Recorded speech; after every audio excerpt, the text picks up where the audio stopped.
Good morning, everyone. I hope you are feeling well today. Let me introduce myself. I am Anthony Novillos from Bachelor of Secondary Education, major in Science, Section 3D. Today, April 13, 2022, I will discuss what I have learned on Module 1, Anatomy and Physiology. Let's get started. So before I go to the detailed discussion of what I have learned on Module 1, let me give you a summary of the content of the Module 1, Anatomy and Physiology. So of course, I learned the four basic reference systems of the body organization.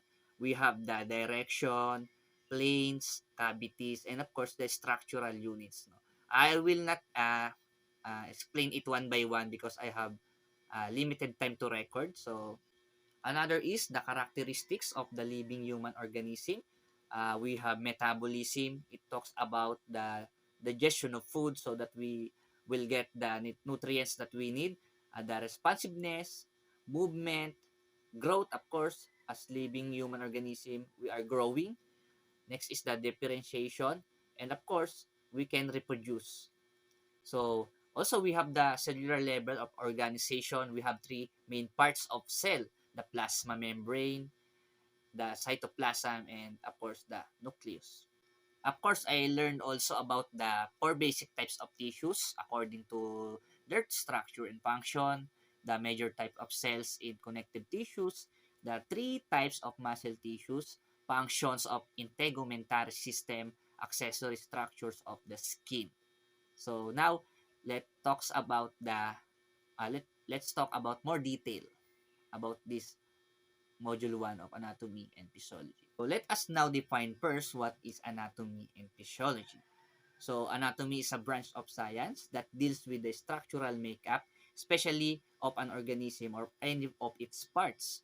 On the other hand, physiology is a branch of biology that deals with the functions and activity or of living matter, including the physical, chemical, and chemical phenomena involved. So how can I relate anatomy and physiology to myself? We all know we are the master of our own bodies. So anatomy and physiology helps me to fully understand how to take care of my body, how to locate my body parts, my organs, and how organ systems work together enable for me to survive to changing environment. So, for example, I learned about the skin.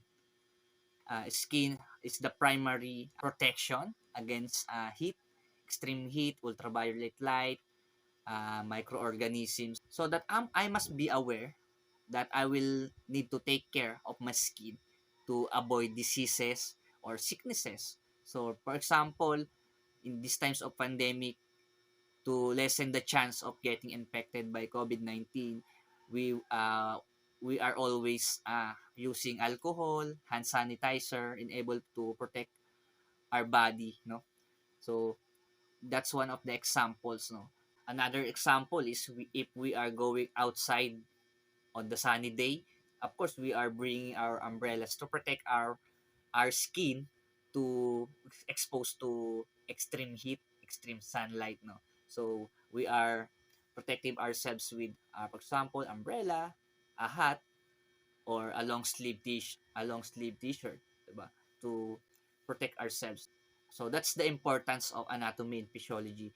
We are making ourselves aware of what can we do to protect our body. So next is what is the application of the four basic references, no? Of course, it is very important to know the four basic references. For example, the structural units. We learned that cell is the basic unit of life. So we are aware that a cell is the beginning of life. And next is the tissue, the organ, and the organ systems. It all interconnected to each other. No? So this is very important. So the application for me, uh, especially for those who are taking medical courses, for example, nurses and doctors, they are using the skills or the concepts of for basic references. For example, they are conducting a operation, removing a tumor to a certain body parts or body organs. For example, another example is kidney stones, di ba? So, they are the first to benefit this kind of concepts and understanding. Another thing that I learned on Module 1 is the integumentary system. Its function, no? For example, the skin is the primary protection of our body. How can I relate it to other organ system? For example, uh, street sweeper, what else? Traffic enforcer, they are working under the heat. So they are prone to heat stroke. So what happens is uh, their their skin secreting sweat to regulate their body temperature or to cool down and able to survive under the heat. So this is the process of homeostasis. So how can I relate this? If someone gets heat stroke, their vital organs, for example, heart for circulatory system, lungs for respiratory system, the kidneys for urinary system, temporarily or permanently damaged vital organs. The higher the temperature, especially when higher than 41 degrees Celsius, the more rapidly problems develop. No? So now I will be explain to you what I have learned on the integumentary system, especially on how wounds heal. For example, when skin is injured or have wound or cuts, our immune cells rush to the site to remove debris, no, invading pathogens and damage skin cells.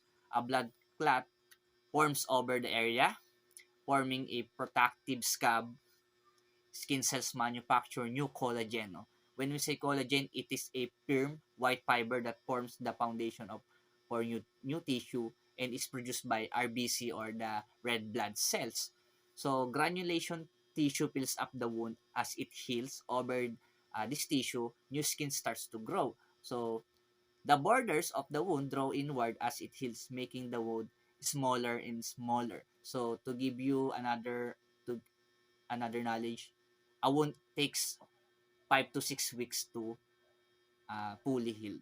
So last but not the least, I learned about the process or the homeostasis. No?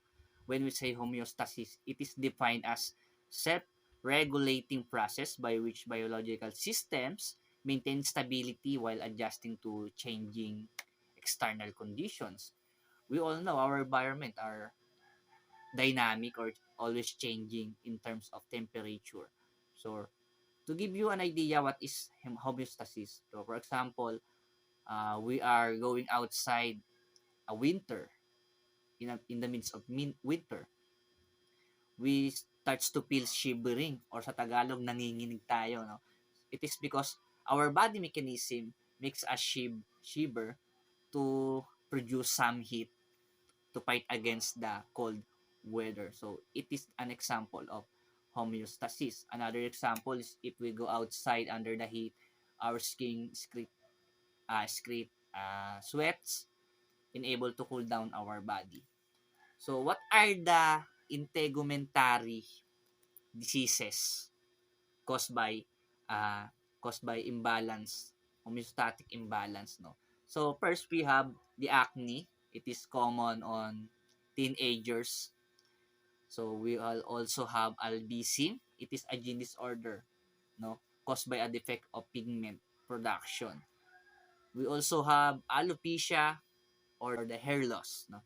Another is the athlete's foot, a skin disease caused by a fungal infection or the ringworm.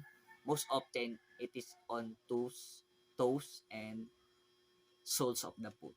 So, that's all for today. That's all what I have learned on Module 1 of Anatomy and Physiology.